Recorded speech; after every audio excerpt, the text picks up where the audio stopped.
Magandang araw po sa inyong lahat, lalong-lalo na po sa mga giliw nating tagapakinig. Narito na naman po tayo sa paglalahad ng isang natatanging kwento ng isang binatang sinubok ng katatagan sa buhay. Ang may 20 taong gulang na si Flavio ay isang panday ng iba't ibang klaseng sandata. Ngunit isang gabi, kasama ng kaibigan niyang si Paing, ay bigla silang inatake ng isang kakaibang aswang. Sa unang pagkakataon ay tinulungan siya ng isang bumagsak na bulalakaw na magagamit niyang sangkap sa paggawa ng kakaibang sandata na tatalo sa lumalakas na puwersa ng kadiliman. Ano kaya ang matutuklasan niyang lihim sa pagkatao ng kaibigan niyang si Paing? Magagamit kaya niya ang kakaibang sandata laban sa mga aswang? Sama-sama po nating pakinggan ang buhay at pakikipagsapalaran ng binatang panday na may tangan ng maso na gawa sa gintong bulalakaw.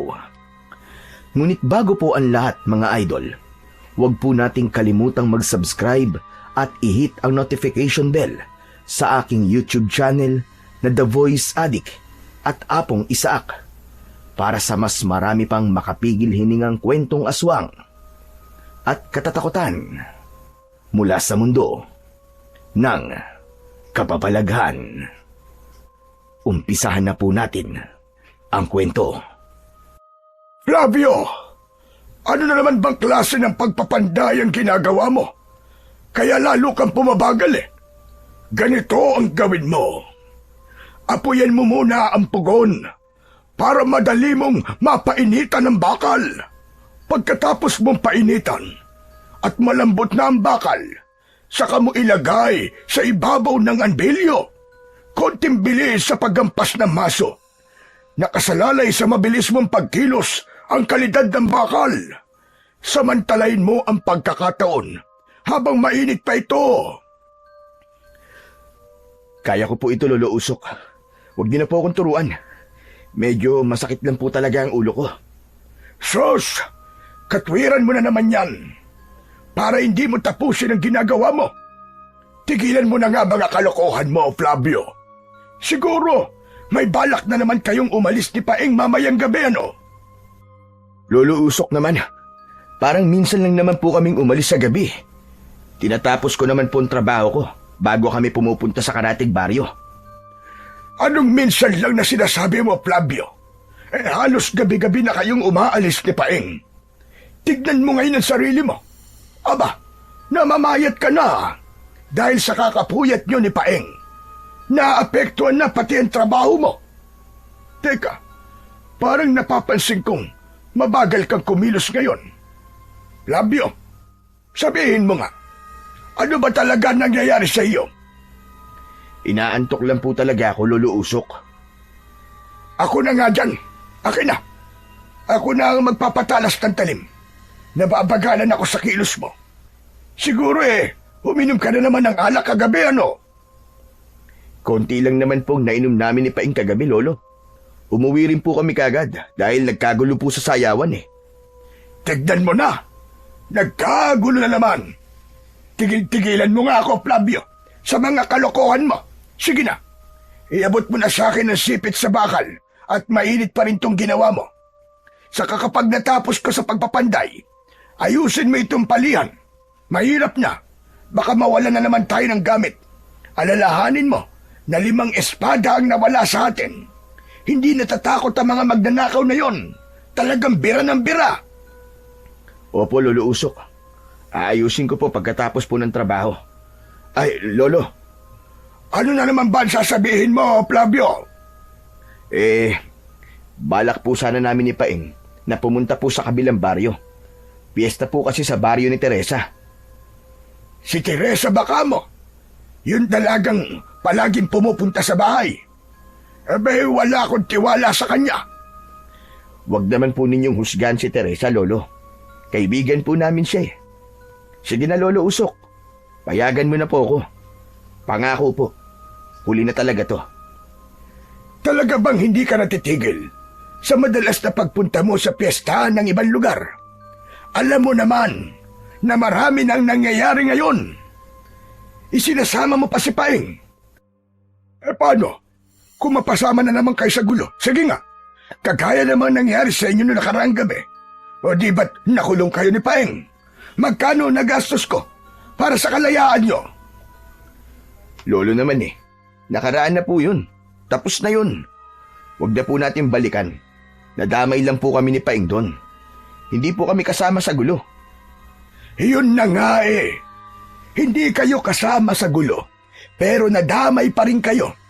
Nadamay din, pati ang alkansya ko. Oo na po. Pasensya na po kayo at nadamay na pati alkansya nyo. Binayaran ko naman po yun, di ba? Sige na po, Lolo Usok. Kahit ngayon lang po, nagpapaalam na nga po ako sa inyo Nagpapaalam na kalokohan mo, Flavio. Nagpapaalam ka nga. Sa pilitan naman. Baka kahit hindi ako pumayag, tumakas ka pa rin. Basta't gawin mo ng maagang trabaho mo at baka mawala na tayo ng mga suki. Aba, malapit nang lumuti ng mga bakal sa palihan dahil sa mga kalokohan mo. Kung kaya ko pa sanang maghampas ng bakal gamit ang maso, baka ako na ang gumawa ng trabaho mong yan para matapos na kagad. Pambihira. Hanggang ngayon, sakit ka pa rin sa ulo. Lolo Usok, wag na po kayong magalit. Hindi naman po kalokohan ang ginagawa ko Sinasamantala ko lang po ang kabataan ko na maranasan po ang saya ng buhay kahit papano. Ay nako, Lolo. Ang mabuti pa po umuwi na lang po kayo. Lalo lamang po ako nangihina sa pagpapanday Kasi bukod sa init na nagpapalambot sa bakal, lutong-luto na rin po ako sa kakasermon nyo, Lolo. Kapag namatay ako, hahanap-hanapin mo rin ang mga sermon ko, hoy. Hindi ka nakikinig sa mga sinasabi ko. Para sa iyo rin to, lalo na ngayon na marami nang nawawalang mga binata sa baryo natin. Hindi ka ba natatakot na baka isang araw ikaw naman ang matsyempuan? Aba, hindi po ba sila natatakot sa malaki kong muscle? Tignan nyo Hindi sila mananalo sa malaki kong braso, Lolo Usok. Diyos ko, pambihira ka talagang bata ka. Nakuha mo pang magyabang. Baka kapag nakaharap mo na ang mga nilalang na madalas kong kinikwento sa'yo, baka magkandaihi ka sa short mo dahil sa labis na takot. Hindi mangyayari yun, Lolo Usok. Isa pa, wala pa naman akong nakikitang mga aswang Takot lang nila sa amin ni Paeng. Huwag mong isasama ang kaibigan mo si Paeng. Walang ibang magmamalasakit sa kanya, kundi ikaw lang. Dahil kaibigan ka niya. Alam mo naman na lumaki sa simbahan si Paeng sa pangangalaga ng mga pari. Aba, ano na lamang ang sasabihin ng mga tao kapag nabalitaan nilang kasama sa gulo si Paeng? Lolo Usok naman Si Paeng po naiisip nyo. Aba, ako po ang apo nyo Pero mas mahalaga pa po sa inyo si Paeng. Bakit po ba mabait kayo sa kanya? Dahil mabuti rin siyang bata, Flavio. Mahal kita bilang apo ko. Kaya nga palagi kitang pinagagalitan. Dahil mahalaga ka sa akin. Kapag hindi na kita pinagalitan, doon ka na mag-isip kung mahalaga ka pa ba rin ba sa akin. Dahil nangangahulugan yon na wala na akong pakialam sa'yo. Palagi nyo naman po sinasabi yan, Lolo Usok Ang batayan nyo sa pagmamahal ay palaging papagalitan.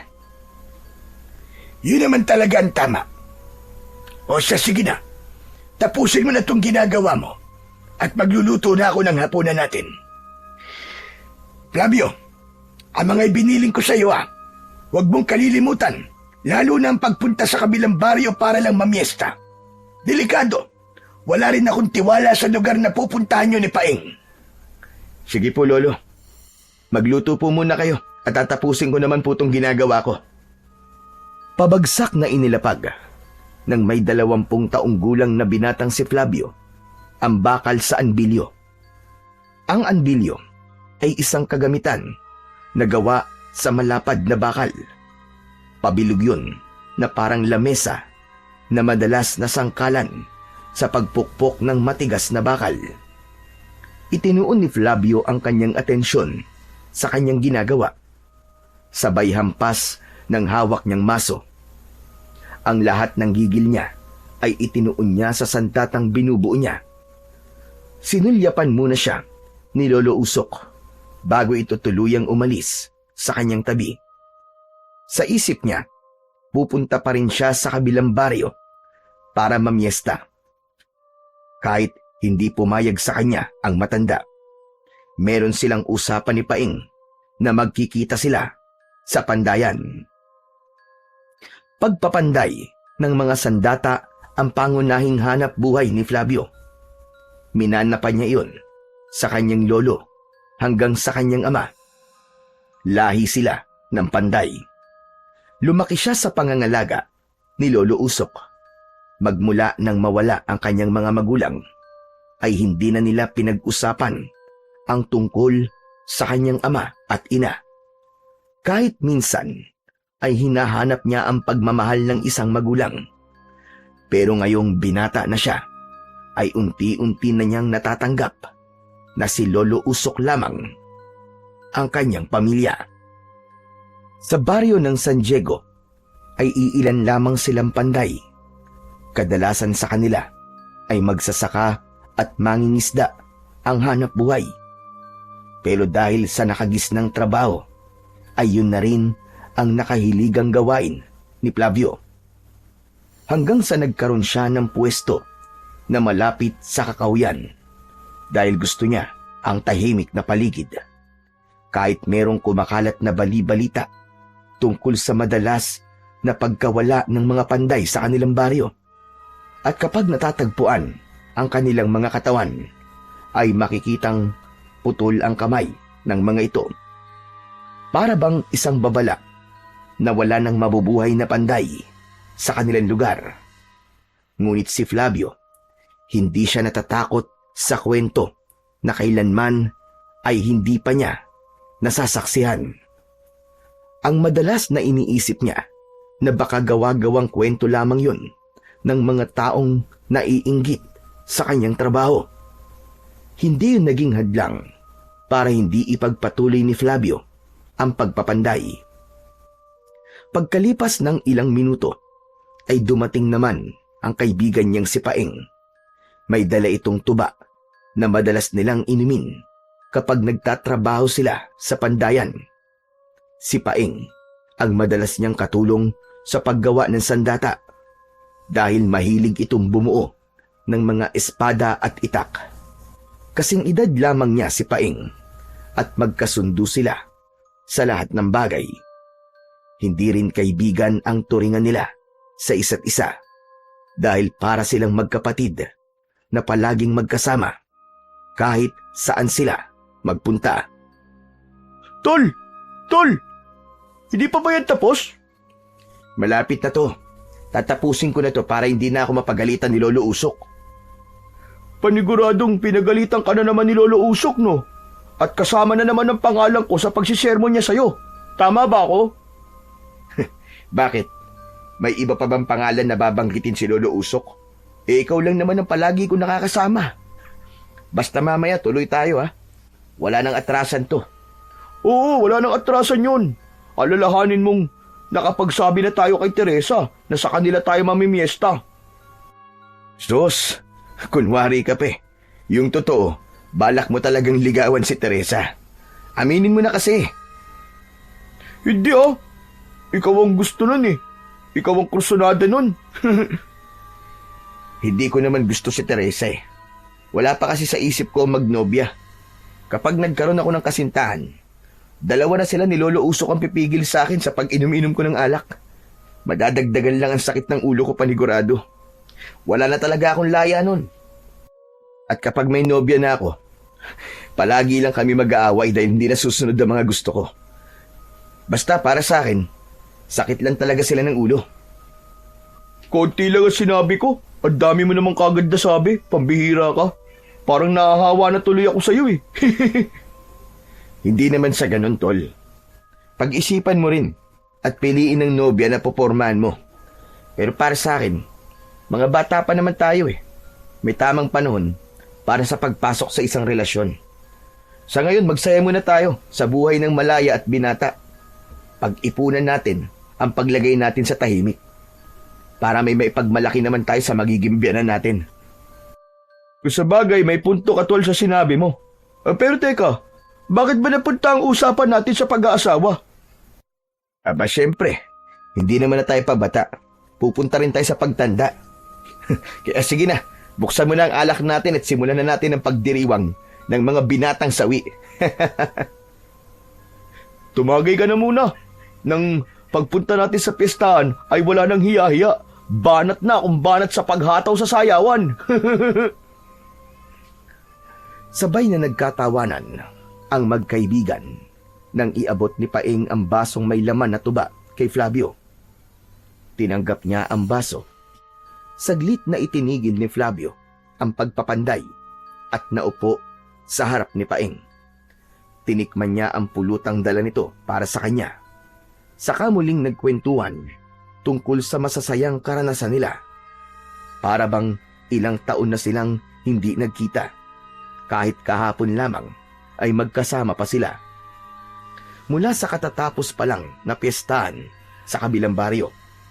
Pero ngayon, ang piyesta naman na pupuntahan nila ay ang malaking baryo ng San Vicente. Mas masaya ang piyesta na yon dahil marami ang palaro at mga palanyag na masayang puntahan. Pagkatapos nilang maubos ang tuba, ay nagsimula na ang magkaibigan sa pagpapanday. Seryoso sila sa kanilang mga ginagawa, kaya hindi nila namalayan na madilim na pala ang paligid. Hindi rin sila pwedeng maligo dahil pagod na ang kanilang katawan. Kaya naman, ang lilinisan na lang nila ay ang mantsa ng bakal sa kanilang mga kamay, gamit naman ang katas ng kalamansi. Pagkatapos nilang maglinis ng katawan, ay hindi na umuwi si Flavio sa kanilang bahay dahil meron na silang pamalit na damit na nakatago sa pandayan. Madalas nilang gawin yon kapag tumatakas silang dalawa ni Paeng. Wala namang magagawa si Lolo Usok kung sakaling masunod na naman ang kanilang gusto. Ang mahalaga para kay Flavio ay nagsabi siya sa matanda kahit hindi ito pumayag, at tinapos naman niya ang mga pandayin bago siya umalis. Bakit kaya parang kinakabahan ako sa lakad natin ngayon, Flavio? Di ko maintindihan. Ano ka ba naman, tol? Nagpapatawa ka ba? Mas madalas naman natin na ginagawa to Ang tumakas kay Lolo Usok. Mabuti nga sa'yo, wala magagalit eh. Ano wala magagalit? Siyempre, merong magagalit sa pag-alis ko, no? Si Tatay Roberto. Kanina nga lang napagalitan na naman ako eh. Pambihira ka. Ano pa bang bago sa kanila? Pati na kay Lolo Usok. Palagi naman silang nagagalit sa atin eh. Kahit wala naman tayong ginagawang masama. Saka wag ka na mag-alala. Huling piyestahan na to. Kaya hindi natin dapat palampasin to. Kasi bukas wala na. Sa isang taon na naman tayo maghihintay ng piyesta, di ba? Kaya nga ako kinakabahan eh. Ibang nararamdaman ko sa piyestahan na pupuntahan natin, Flavio. Para bang merong mangyayaring masama sa atin? Paano kung tayo naman ang matsyempoan ng sinasabi nilang aswang? Aswang ka dyan. Sa tagal na nating ginagawa to, wala tayong aswang na nakikita. Isa pa, huli na to. Kagaya ng sinabi ko, pagkatapos nito, wala na. Huwag ka nang manghawa ng kaba dyan. Pati ako kinikilabutan sa mga sinasabi mo eh. Bakit? Nararamdaman mo rin ba ang kilabot na nararamdaman ko ngayon, ha, Flavio? Siyempre. Tao rin naman ako, no? Saka mga kwento mo, parang totoong-totoo na merong mangyayaring masama sa atin. Imbis na tumawag ka sa Diyos para gabayan tayo sa paglalakad natin sa kagubatan na to, aswang pa ang pinag-uusapan natin. Ewan ko ba, Flavio? Nararamdaman ko ang ganitong pakiramdam kapag napapadaan tayo sa bukana ng lumang kuweba na yan. Hindi mo pa siguro alam ang kwento tungkol sa nakakakilabot na karanasan ng mga tao sa kuwebang yan, no? Sus, tama na nga, tol. Huwag na natin pag-usapan ang tungkol sa kwento ng kuweba na yan. Sawang-sawa na ako sa pakikinig ng kwento ni Lolo Usok tungkol sa kuweba na yan, eh. Pati ba naman ikaw, magkikwento pa rin sa akin ng tungkol dyan? Hindi na nagsalita si Paeng. Alam ni Flavio ang kwento tungkol sa lumang kuweba na kinatatakutan ng mga mangangaso sa kagubatan. Taong 1958, pumatay ng libu-libong minero ang kuweba dahil sa maling paghukay ng ginto. Bumagsak ang ibang bahagi ng kuweba at nabagsakan ang mga tao sa loob. Lahat ng katawan ng mga minero na natakluban ng malalaking bato ay hindi na nahukay at nahanap. Kaya marami raw ang kaluluwang hindi matahimik. Hanggang sa tirahan na raw ito ng malalaking paniki dahil sa katagalan ng panahon na walang gumagambala sa kuweba. Talagang hanggang sa kasalukuyan ay hindi pa rin malaman kung ano ang totoong nangyari sa misteryosong pagkamatay ng mga taong pumasok sa loob ng kuweba. Meron daw noon na nag-iisang nakaligtas pero hindi nagtagal ay namatay rin. Natagpuan daw ito na dilat ang mga mata at tadtad ng sugat sa katawan na parabang sinaksak ng matulis na bagay na may bilog na talim. At dahil sa mga nangyari, kumalat ang bali-balita na kagagawan daw yun ng nilalang na merong mahabang pangil. Depende raw sa naging hugis ng sugat ng biktima sa katawan. Pero bago raw ito namatay, meron daw itong sinabi tungkol sa muling pagkagising ng malupit na halimaw. Alam ni Flavio ang kwentong yun dahil ang lalaking nakaligtas ay lolo raw ni Teresa. Kung sa bagay, hindi naman kita kasi masisisi kung bakit ganyan ang pakiramdam mo. Alam ko rin ang totoong kwento sa kuweba na yan. May balita pa nga sa baryo natin na maaaring ang kuweba raw na yan ay pinamamahayan ng malupit na masasamang nilalang na siyang pumapatay sa mga panday. Dahil galit daw ang mga ito sa maingay na paghampas ng maso sa anbilyo. Kaya nga bilisan na lamang natin ang paglalakad nang makaalis na tayo sa lugar na to. Kagaya ng sinabi ni Paing, ay nilakihan na lamang nila Flavio ang akbang ng kanilang mga paa para lamang makalayo sa lugar na yun. Bigla ang pagtaas ng mga balahibo ni Flavio sa katawan at pakiramdam niya ay bumagal din ang kanyang paghinga. Pareho sila ni Paing na panay ang paglinga sa paligid at pinapakiramdaman ang ingay sa kakahuyan habang mahigpit ang kapit sa hawak-hawak na gasera.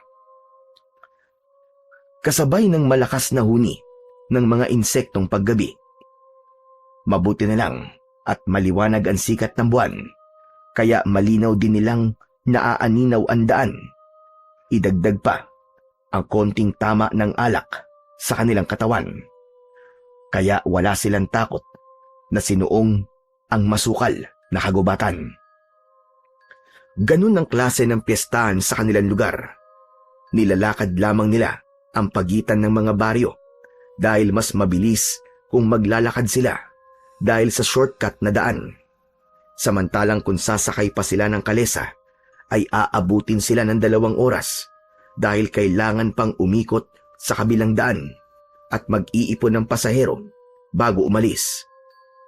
Pagkalipas ng ilang minutong paglalakad ay narating nila ang tabi ng mabatong kalsada. Walang ibang ingay na maririnig kundi ang nagmamadaling yabag ng paa ng magkaibigan. Mula sa kanilang kinaroroonan ay rinig na nila ang ingay. Nagmumula yun sa saliw ng musika, sa tugtugin na binubuo ng mga sinaunang instrumento na gawa sa kawayan, pati na ang mikropono na ginagamit ng mga host sa pagdiriwang. Sumigla ang paglalakad ng dalawa. Napuno ng kaligayahan ang mga puso nila dahil makakatikim na naman sila ng libreng alak. Ito ang sarap buhay ng isang binata. Makakatikim na naman tayo ng masasarap na alak, pati na ang walang katapusan na pulutan.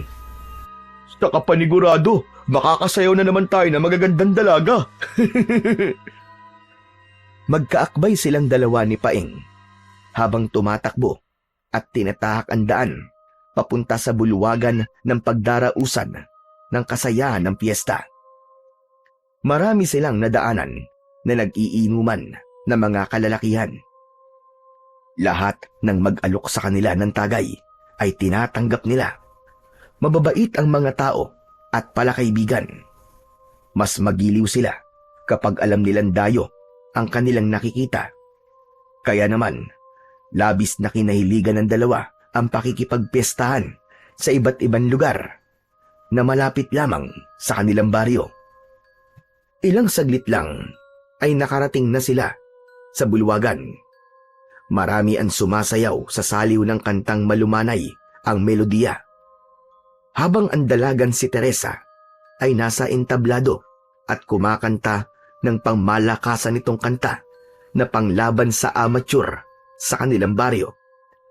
Lihim na humanga si Flavio sa magandang boses ni Teresa, pati na ang simple nitong pananamit. Bakas sa mata ng dalaga ang saya nang makita silang dalawa ni Paing. Naupo sila sa lamesa at nanood kung paano kinanta ng dalaga ang awitin na pinamagatang Alaala ng Lumipas ni Eri Peregrina. Pagkatapos ng kanta ay umalingaw-ngaw ang malakas na pagsipol at palakpakan ng mga tao. Kasunod ng paglapit ng dalaga sa kanilang lamesa, lumagabog ang tunog ng tambol sa paligid bilang pagsisimula ng walang sawang sayawan ng mga binata at dalaga sa baryo ng San Vicente. Ang ganda mo naman ngayon, Teresa. Parang ang anghel. Bagay sa'yo ang kulay puting bestida na ibinigay ko sa'yo kahapon. Ngumiti ng matamis ang babae. Subalit tumingin ito kay Flavio. Ayaw ng binata ng ganoong pakiramdam dahil alam naman niya na si Paeng ang may gusto sa dalaga. Maya-maya pa, ipinaghila ng bangko ni Paeng si Teresa katabi ng upuan ni Flavio. Nagsimula silang uminom kasama ng mga kamag-anak at mga magulang ni Teresa. Naghari ang tawanan at masasayang kwentuhan sa pagitan nila. Pagsapit ng alauna ng madaling araw, ay nagpasya na rin na magpaalam ang magkaibigan sa pamilya ni Teresa. Oras na yon ng kanilang pag-uwi. Ni hindi tumalab ang alak na ininom nilang dalawa ni Paeng dahil halos nasanay na sila sa gabi-gabi nilang pag-iinom ng kanyang kaibigan. Maraming salamat, Teresa. Pero kailangan na naming umuwi. Balik na lang kami ulit dito kapag natapos namin na maaga ni Flavio ang trabaho. Ayaw pa sana silang payagan ni Teresa na umuwi dahil huling piyesta na raw yun sa kanilang mga karatig na baryo. Kaya lang, ayaw naman ni Flavio na mas magtagal pa sa lugar na yon dahil alam niyang walang kasama ang matanda sa kanilang bahay. Lalo na sa kalagayan ni Lolo Usok na malabo na ang mga mata at mahina na rin ang pandinig. Ilang saglit lamang ang lumipas ay pumayag na rin ang dalaga. Maya-maya pa ay matamlay ang paglalakad ng magkaibigan habang tinatahak ang daan pauwi sa kanilang baryo. Hindi nagtagal ay narating naman nila ang gitna ng kagubatan. Kakaiba ang tahimik ng paligid na nagbigay ng takot sa magkaibigan. Ako lang bang nabibingi sa katahimikan ng lugar na to, Paeng? Siyempre naman, pareho tayong nabibingi sa katahimikan ng lugar na to. Ikaw naman ang pumili ng daan na to Kasi sabi mo para maiwasan natin ang lumang kuweba, di ba? Kasalanan mo kasi. Inungkat mo pa ang kwento tungkol sa lumang kuweba. Kaya yan tuloy. Bigla ako natakot dumaan dun. Teka, parang hindi ka rin yata nalasing sa ininom natin Paano ako malalasing? Mas lamang ang sayaw kaysa sa tagay. Ang hataw mo kasi makipagsayaw sa mga babae. Hindi mo ba napansin ang mukha ni Teresa kanina, Tol? Para siyang nagsiselo sa mga babaeng kasayaw mo kanina. Dala ng tuwa ay mahigpit na napakapit si Paeng sa braso ni Flavio. Ngunit ang malaking ngiti sa labi ni Paeng ay biglang nawala nang lumampas ang tingin nito sa kanyang likuran. Tila natulala ito at hindi na makapagsalita. Biglang naramdaman ni Flavio ang panginginig sa kamay ni Paing. Kaya't tinignan na rin niya kung ano ang kinatatakutan nito mula sa kanyang likuran. Halos manlaki ang kanyang mga mata nang makita ang nakakakilabot na anyo ng isang nilalang na nakasabit ng patiwarik sa sanga ng puno, habang ang mapupulang mga mata ay nakatingin sa kanila, bakas din ng pagkabigla sa anyo ng nilalang. Isang aswang na taong paniki. Malalaki ang kulay itim nitong pakpak, parang usok dahil sa lamad na nag-uugnay sa braso ng nilalang. Matatalim ang mga kuko na kumikislap sa liwanag ng buwan, at ang mga matang pulang-pula na nagliliyab sa gutom. Dahan-dahan itong bumaba. Ikinampay ang pakpak na parang sinisikap na hindi marinig ang kaluskos. Humampas sa kanila ang mabahong singaw ng hangin mula sa katawan ng taong paniki, habang ang ngipin ay nakalitaw at umaangil na parabang galit na asong nauulol. Unti-unti itong lumapit sa kanila, parang handa nang sumunggab sa kanila anumang oras. Napahakbang silang dalawa ni Paing, paatras papalayo, sa nilalang na walang tigil din sa paghakbang, papalapit sa kanilang dalawa. Hindi nila inaalis ang kanilang paningin sa nilalang na walang tigil din sa pag-angil. Tila nakakakita ito ng masarap na putahe ng pagkain na matagal na nitong kinasasabikang matikman. Patunay ang pagtulog ng malapot nitong laway na mula sa kanyang bibig. Hindi batid ni Flavio na ang kanyang bawat takbang ay sinusundan ng nilalang na sabik sa dugo at laman, habang si Paing ay handa ng tumakbo para tumakas sa halimaw na nasa kanilang harapan. Diyos ko po, anak ng 7 kagaw, oo. Anong klaseng nilalang yan? Ngayon lang ako nakakita ng ganyang kalaking paniki. Ano ka ba naman, Flavio? Hindi paniki ang nilalang na yan, kundi isang aswang na taong paniki. Marahil siya ang dahilan kung bakit maraming nawawalang mga binata sa lugar na to. Tol, natsyempohan niya tayo. Tayo naman ang sunod na mawawala.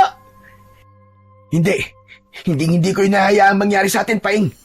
Pareho lamang kami na iisa ang buhay, kaya't lalaban ako at hindi ako natatakot sa kanya. Tinadya ni Flavio na lakasan ang kanyang boses para iparinig sa nilalang na nakatingin sa kanilang kinaroroonan.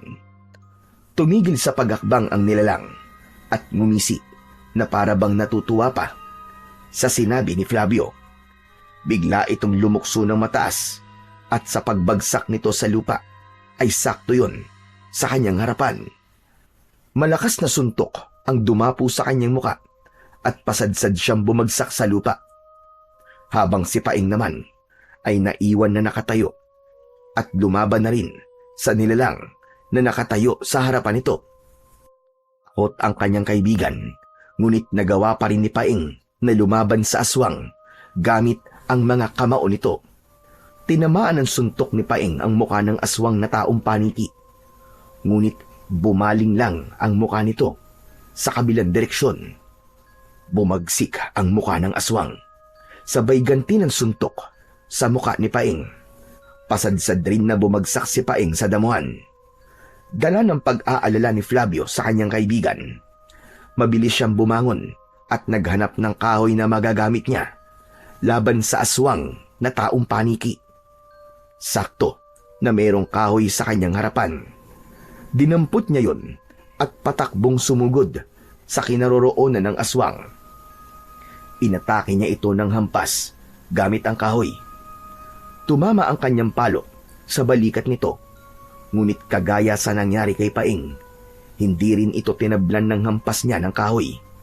Sa halip, inagaw nito ang kahoy at binali nito gamit ang tuhod.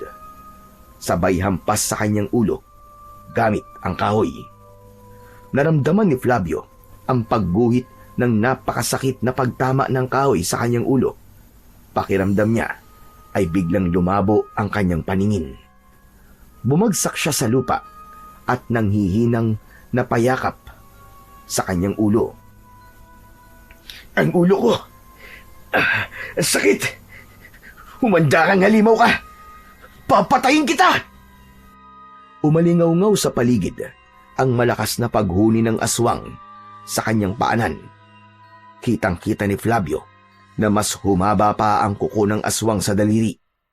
Akma na sanang yuyuko ito para butasin ang kanyang tiyan gamit ang matutulis nitong mga kuko. Nang isang malakas na pagpalo ng isa pang kahoy ang tumama sa ulo ng aswang. Nanggaling yun sa galit na si Paing, ngunit nabali lang ang kahoy sa ulo ng aswang at sa pagtayo ng nilalang. Ubod lakas na sinuntok nito si Paing. Tumama yun sa tiyan ng kanyang kaibigan na kulang na lang ay tumalsik ng malayo dahil sa malakas na pagbigwas ng kamao ng aswang na taong paniki. Nahabol ng tingin ni Flavio ang pagbalandra ng katawan ni Paing sa malaking punong kahoy. Agad na nawalan ng malay ang kaibigan nang dahil sa labis na sakit. Galit na tumayo si Flavio at magkakasunod na pagsuntok ang ginawa niya laban sa aswang. Lahat ng pag-atake ni Flavio ay tumama naman sa mukha ng aswang. Kaya lang ay hindi halos iniinda ng nilalang ang sakit. Para lamang siyang sumusuntok sa katawan ng kahoy at kamao lamang niya ang nasasaktan. Gumanti ito ng hampas sa kanya ng braso kasama ang lakas ng pakpak nito. Saktong pagbagsak niya sa lupa, lumapit ang aswang. Niluhuran siya nito sa tiyan. Mas lalo siyang nanghina. Umalis ka sa ibabaw ko, hayop ka! Kampon ka ng demonyo! Layuan mo ako! Halimaw ka! Mula sa kanyang harapan ay ipinakita ng nilalang ang kamay nitong nakaangat sa ere. Handa na ito para butasin ang kanyang tiyan gamit ang kuko. Ubod lakas nitong iniamba ang kuko sa kanyang tiyan. Ngunit bago pa lumapat ang mga yon sa kanyang balat, ay isang naglalagablab na bolang apoy ang tumama sa nakataas na kamay ng aswang. Nadala ito at nakaladkad ng bolang apoy papunta sa kakahuyan ng ilang di pa lamang ang layo mula sa kanyang kinahihigaan. Sumabog pa ang puno na tinamaan ng apoy at nalusaw ang katawan ng aswang na taong paniki. Ang malakas na liwanag mula sa bilog na apoy ay unti-unting naglaho habang ang natitirang liwanag na lamang ay nagmumula sa ilaw nilang gasera na natumba sa damuhan. Masasakit ang katawan na bumangon si Flavio. Sinulyapan muna niya ang wala pa ring malay na si Paing.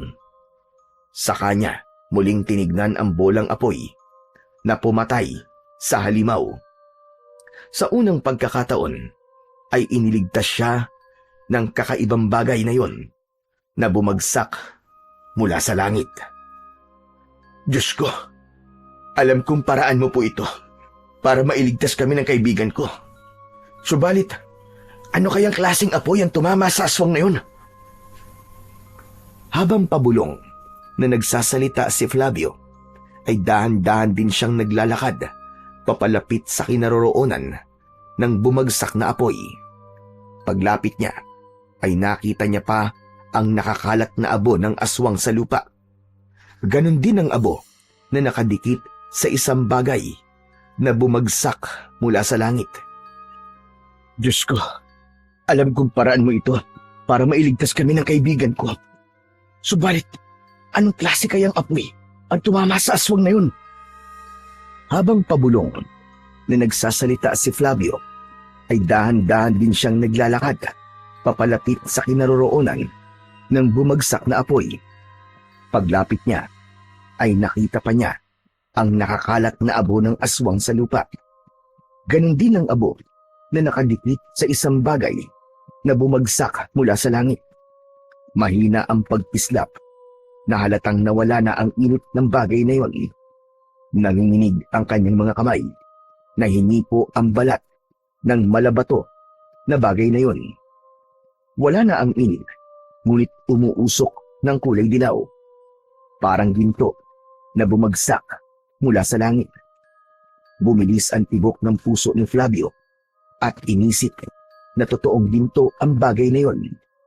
Ngunit nang mahawakan niya ang magaspang na balat ng bato, ay isang bagay lamang ang lumitaw sa kanyang isipan. Hindi kaya ito ang tinatawag na bulalakaw na madalas na naikikwento sa akin ni Lolo Usok? At sa pambihirang pagkakataon, nagpakitang gintong bulalakaw para iligtas ako. Kung ganito kalakas ang epekto ng bagay na to sa katawan ng aswang, marahil kaya rin itong bumuo ng sandata panlaban sa mga nilalang na umatake sa amin kanina. Diyos ko, kapag nagkataon, meron na akong magagamit na bagay laban sa mga nilalang na katulad ng aswang na mukhang paniki. Ang bulalakaw o meteor sa English ay isang maliit na bato o tipak ng metal mula sa kalawakan na pumapasok sa atmosfera ng mundo. Dahil sa sobrang bilis ng pagbagsak nito, ito ay nag-iinit at nagliliyab, kaya nagmumukhang kumukuti-kutitap o nagliliyab, naguhit ng liwanag sa langit. Ang itsura ng bulalakaw ay maliwanag na guhit ng apoy o liwanag na mabilis na dumadaan sa kalangitan. Karaniwang kulay puti, dilaw o kahel. Minsan ay may bakas na asul o berde. Depende sa uri ng metal o bato na dala nito. Ngunit ngayon ay nagtataglay ang bulalakaw ng kulay gintong liwanag. Ngayon lamang siya nakakita ng ganong klase ng bulalakaw. Sa buong buhay niya, mabilis na naglalaho ang bulalakaw sa kalangitan, kaya't maswerte siyang bumagsak yon malapit sa kanyang tabi dahil bihira yon makarating sa lupa. At kapag nakarating na sa lupa at nawala na ang pagliliyab nito, tinatawag na ang bulalakaw na meteorite. Kaya nabalot ng tuwa ang puso ni Flavio habang nabubuo sa kanyang isipan ang mga binabalak niyang gawin sa bulalakaw. Dinampot ni Flavio ang bulalakaw at pagkatapos ay ibinalot sa kanyang damit. Tila nawala ang sakit ng kanyang katawan dahil natuwa sa kanyang mga nasaksiyan. Nilapitan ni Flavio ang nakahandusay na si Paeng at yumuko sa tabi nito. Tinapik-tapik niya ang pisngi ng kaibigan upang bumalik ito sa dati nitong kamalayan. Paeng! Paeng, gising! Paeng! Hoy! Gumising ka na! Napansin ni Flavio ang panginginig ng talukap ng mga mata ni Paeng, kaya alam niyang unti-unti nang bumabalik sa dating malay ang kanyang kaibigan. Hindi siya tumigil sa pagtapik sa pisngi nito at pagyugyug sa balikat ng kaibigan hanggang ito ay nagmumulat na ng mga mata. Uy, gising na, Paeng! Paeng! Pambihira naman, oh. Parang aswang lang na walang ka na kagad ng malay. Paeng, gising na! Hanggang sa tuluyan na ngang nagmulat ng mga mata si Paeng, pero matalim na tingin ang ipinukol nito sa kanya. Parang nahimigan ito na nagloloko pa siya pagkatapos ng mga nangyari sa kanila. Mabilis itong bumangon habang sapu-sapu ang ulo, saka muling tumingin sa kanyang muka na may bahid naman ng pagtataka sa mga mata. Ano nangyari? Nasaan na yung aswang? Huwag mo nang hanapin ang aswang dahil umalis na siya. Natakot sa akin. Napatakbo ko. Pagsisinungaling ni Flavio sa kanyang kaibigan. Ginawa niya yon para hindi na humaba pa ang usapan. Gusto niya nang makaalis sa lugar na yon dahil hindi na niya mahintay ang pagkakataon na maipakita kay Lolo Usok kung ano ang nakuha niya sa gubat na yon. Alam niya na ang matanda lamang ang makakatulong sa kanya dahil si Lolo Usok ang nakakaalam tungkol sa kwento ng bulalakaw. Maya-maya pa ay inalalayan niyang tumayo si Paeng. Halika na, umalis na tayo rito, Paeng. At baka bumalik pa ang aswang na yun. Akala ko pa naman hindi sila totoo. Kaya siguro kinakabahan tayo kanina bago umalis eh. Dahil makikita pala tayo ng aswang. Halika na! Diyos ko, ito na nga ba ang sinasabi ko eh. Pinaparusahan na yata tayo dahil sa katigasan ng ulo natin, Flavio. Masakit lang naman ang katawan ko. Kaya wag mo na akong alalayan, tama na. Teka, ano ba yung nakabukol sa damit mo? Biglang bumundol ang kaba sa dibdib ni Flavio nang makita ang mga mata ni Paeng na nakatingin sa damit niyang pinaglalagyan ng nakuha niyang bulalakaw. Kaya nag-isip siya ng paraan para hindi malaman ni Paeng kung ano ang bagay na yon. Dahil ang gusto niya ay walang ibang makakaalam tungkol sa bulalakaw. Kapag kumalat ang bagay na yon sa buong baryo, tsak nakukumpiskahin ito ng kawani ng gobyerno para i-display sa kanilang museo. Ito ba? Wala to, bato lang to. Baka maulit kasi ang nangyari sa ating kanina eh. Mabuti na yung may magagamit tayo laban sa aswang, di ba? Mahirap na. Baka mapahamak na tayo pag nagkataon. Mabuti ng handa. Oo nga. Dahil hindi tumatalab sa aswang ang palo natin ng kahoy kanina. Pati nga mga pagsuntok ko, hindi rin siya nasasaktan eh. Pambihirang aswang na yun. Akala ko talaga katapusan ko na. At hindi na ako magigising. Oo nga, tol. Mabuti na lang at naalala ko na takot ang mga paniki sa ingay. Kaya ginawa ko sa kanya ang ingay na pinakaayaw niya. Kaya ayun, tumakas at lumipad papalayo. Ang galing ng ginawa mo, tol. Buti naisip mo yun. Siyempre naman. Tagumpay na napaniwala ni Flavio si Paeng sa kanyang mga gawa-gawang kwento. Ngunit sa isip niya ay nakokonsensya siya dahil yun ang kauna-unahang pagkakataon na nagsinungaling siya sa kanyang kaibigan. Kaya naman, ang paghingi niya ng pasensya ay idadaan na lamang niya sa pag-akbay rito habang tinatahak ang daan papunta sa kanilang bahay. Si Paeng muna ang inihatid niya sa simbahan habang si Flavio naman ay diretso ang uwi sa bahay nila ni Lolo Usok. Hindi na siya makapaghintay na hindi maipakita ang nakuha niyang bulalakaw. Pagkalipas ng ilang minuto ay narating niya ang kanilang bahay. Bukas ang pintuan at nakasindi ang ilaw na gasera sa kusina. Palatandaan yun, nagising pa rin ang matanda. Huminga muna si Flavio ng malalim bago naglakad papasok sa loob ng kanilang bahay. Hindi nga siya nagkakamali. Nakaupo ang matanda sa lamesa habang seryosong nakatingin sa kanya na parabang matagal na itong naghihintay sa pagdating niya. Nakahain pa rin ang mga pagkain sa ibabaw ng lamesa habang natatakluban ng mga plato. Hindi ko na alam kung ano pa ang gagawin ko sa iyo, Flavio. Hindi ko sukat akalain na magagawa mo pa rin tumakas papunta sa kabilang baryo. Galit na tumayo ang matanda at mabigat ang yabag ng paa na lumapit ito sa kanya. Aminado si Flavio na sa pagkakataong yun ay sumobra na siya sa pagpapasaway sa kanyang lolo. Kung tutuusin, dapat ay hindi niya na ginagawa yun dahil alam niya na kung ano ang tama at mali. Hindi niya tuloy alam kung paano sisimulan sa matanda na ikwento ang mga nangyari sa kanila ni Paeng sa gubat at kung ano ang bagay na nakuha niya roon. Lolo Usok, patawarin niyo na po ako. Hindi ko po inisip ang pag-aalala niyo para sa akin. At dahil po sa kitigasan ng ulo ko, muntik na po kaming mapahamak ni Paeng. Akala ni Flavio na kapag sasabihin niya sa matanda ang nangyari sa kanila, ay mawawala ang bakas ng galit sa mukha nito. Ngunit nagkamali siya.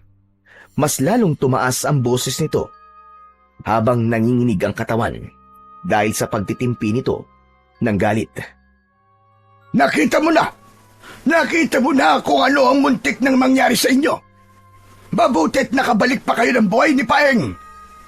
Hindi ka nakikinig sa akin at nandadamay ka pa ng ibang tao. Hindi mo ba naisip kung paano na ako kung meron nangyaring masama sa'yo? Sarili mo lamang ang iniisip mo.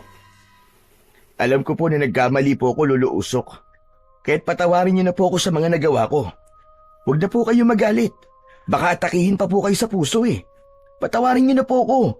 Hindi na po mauulit. Pangako po, hindi na po ako magpapasaway sa inyo magmula ngayon. Pangako na palagi na lamang napapako. Huwag kang mangako kung hindi mo rin naman kayang tuparin. Nakakasama lang ng loob. Abay paulit-ulit na lamang. Sige po, hindi po ako mangangako. Gagawin ko po ang lahat para hindi na po ito maulit.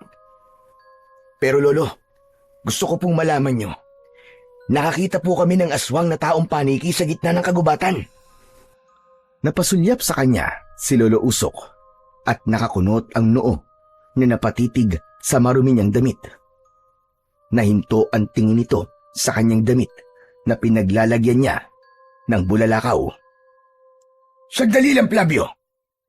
Ano ang bagay na nasa damit mo? Lolo Usok, hindi po kayo maniniwala sa mga sasabihin ko. Bumagsak po ang bulalakaw sa lugar kung saan po kami inatake ng aswang at iniligtas po ko ng bagay na to. Bumagsak po ang bulalakaw sa katawan mismo ng aswang. Kitang-kita ko po kung paano sinunog ng bulalakaw ang katawan ng aswang na taong paniki. Ano ka mo? Totoo ba yung sinasabi mo, Flavio? Teka, paano mo naman nasabing bulalakaw nga ang bagay na yan? Dahil natatandaan ko po ang palaging ikinikwento nyo sa akin tungkol sa bulalakaw. Lahat po kasi ng detalye sa itsura ng bulalakaw ay taglay po ng bagay na to. Kaya malakas po ang kutob ko na ito na po ang bulalakaw na sinasabi nyo. Diyos ko, kung ganun ay patingin nga ako niyan. Kung tama ang sinabi mo. Aba, masamang pangitain ito, iho. Napaangat ang muka ni Flavio dahil sa narinig na sinabi ng matanda. Nagmamadali siyang lumapit sa lamesa at ipinakita sa matanda ang bato na nakuha niya sa lupa. Ganun na lamang ang panginginig ng mga kamay ni Lolo Usok. Nang hawakan nito ang bato, nagtataka itong napatingin kay Flavio. Totoo nga. Isang bulalakaw nga nakuha mo, Flavio. Isang gintong bulalakaw. Diyos ko, isa itong masamang pangitain. Isang masamang babala na nalalapit na ang pagkabuhay ng makapangyarihang halimaw sa buong mundo. Muntik nang masamid si Flavio sa malakas na boses ng matanda. Naluluwa si Lolo Usok na sinipat sa ilawang gasera ang bulalakaw. Bakas ang takot sa mga mata nito at bigla rin ang pagbundol ng kaba sa kanyang dibdib.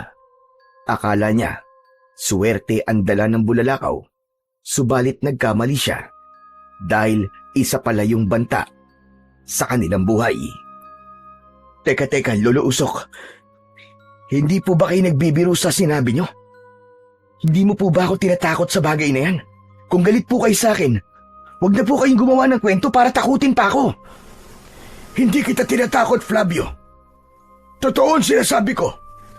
Kung natatandaan mo sa kwento ko, hiniling mo na makakita ng bulalakaw dahil gusto mo makagawa ng isang sandata na may sangkap ng gintong bulalakaw. Ngunit nagalit ako sa inon dahil sabi ko, lagim ang atid ng bulalakaw na tatama sa lupa.